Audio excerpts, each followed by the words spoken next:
Welcome back to SB Nation. I'm Amy K. Nelson, and the long national nightmare for Dwight Howard and the Orlando Magic is finally over. That's because on Thursday night, the Los Angeles Lakers traded for Howard in a 4-team deal.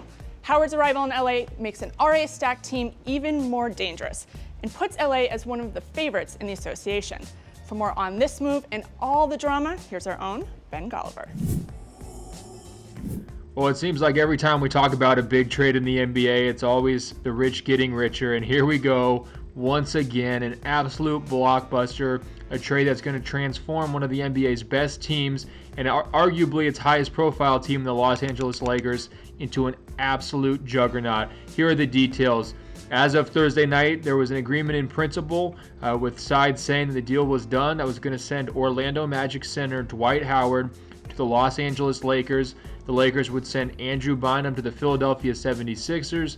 The 76ers would then send wing Andre Iguodala to the Denver Nuggets, and the Denver Nuggets would send Aaron Aflalo and Al Harrington to the Orlando Magic. The Magic are also going to ship Jason Richardson to Philadelphia.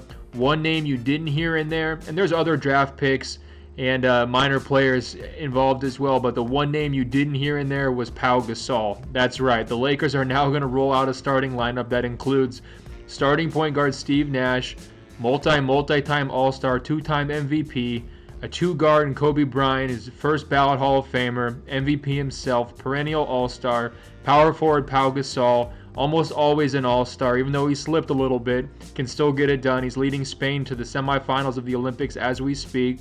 And then center, Dwight Howard, a perennial All-NBA first-teamer, All-Defensive first-teamer, All-Star every single season, and a guy who's entering his prime.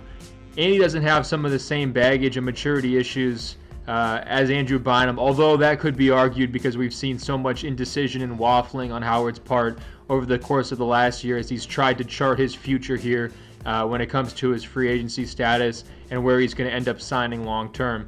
So like I said, blockbuster. This trade transforms LA from being a very good team, probably a top 3 or 4 team in the league, into being arguably the number 1 team in the entire NBA. When you look at what they're going to be able to do on offense, they've got pick and rolls galore with Steve Nash and Dwight Howard. If teams collapse on Howard, Nash is a knockdown shooter. It's going to create all sorts of space for Kobe Bryant to operate. They can do a high-low game with Pau Gasol passing to Dwight Howard on the block. Howard addresses their problems defensively. He's a great space filler, cleans the glass, can start a fast break and push things to Nash if they want to go that route. And also, he's just generally a guy who can block shots, he can cover up for deficiencies in maybe LA's second unit. If they've got guys out there who are getting beaten on the wing, Howard can certainly help cover up for that. If Nash is getting beaten by some of the elite point guards, the Russell Westbrooks of the world, he's going to be able to help cover up for that. It's an upgrade. It's not a super upgrade to go from Andrew Bynum to Dwight Howard, but if you can do it and you don't have to sacrifice Pau Gasol, you absolutely do that 100 times out of 100, and the Lakers wind up the big winners here.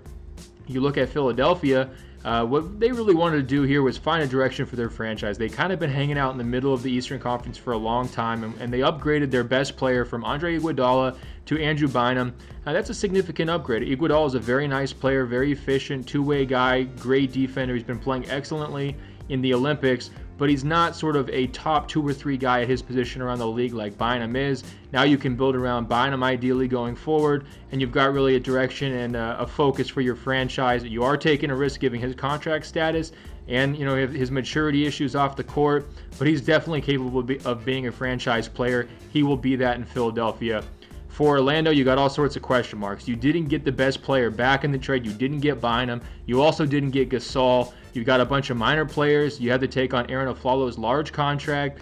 You were able to ship out Jason Richardson, so that's a plus. His deal wasn't great. But you didn't necessarily, completely tear it apart, and you didn't get the young talent, high-level talent that maybe you wanted to. Still, you're going to be terrible. You're going to be in the lottery. You're going to be able to get some quality draft picks and enter the rebuilding process. But more importantly than anything, you put the Dwight Howard soap opera behind you. You can move forward. Everything's hunky-dory.